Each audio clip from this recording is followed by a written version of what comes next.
非常感谢精彩的表演。那么同时呢，也要跟观众朋友们说一下，非常抱歉，因为今天舞台大幕的故障呢，所以我们的道具呢会在众目睽睽之下进行装卸，所以也请大家见谅。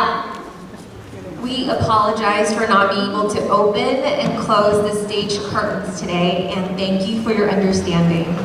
好的，接下来为大家带来的是盘妻锁妻洞房。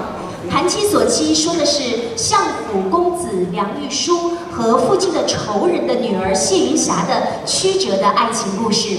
洞房一折呢，描述的是梁玉书再三脱媒，终于取得云霞。洞房花烛之夜，喜不自禁，倾诉衷肠。面对温文尔雅、谦恭守礼的玉书呢，云霞却冷淡无语，拒人于千里之外。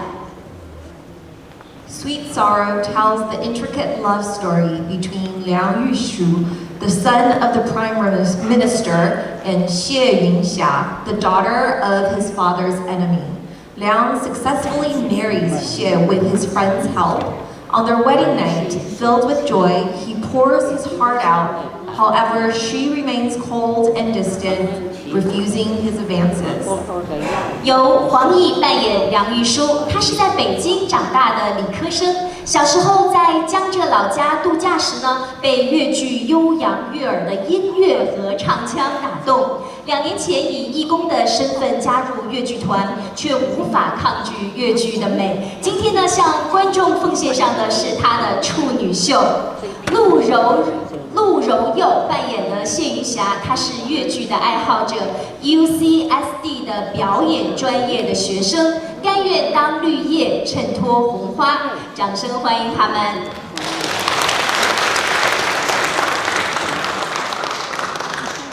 Huang Yu plays Liang. She grew up in Beijing and pursued a science-based education in the U.S. In her childhood, she was captivated by the melodious music and singing style of Yue opera during a vacation in her hometown of Zhejiang. She joined the Yue opera troupe 2 years ago as a volunteer and couldn't resist its beauty. Today, she is making her debut performance. Isa Liu plays Xie. She is a Yue opera enthusiast and a performing arts major at UCSD. Please welcome to the stage.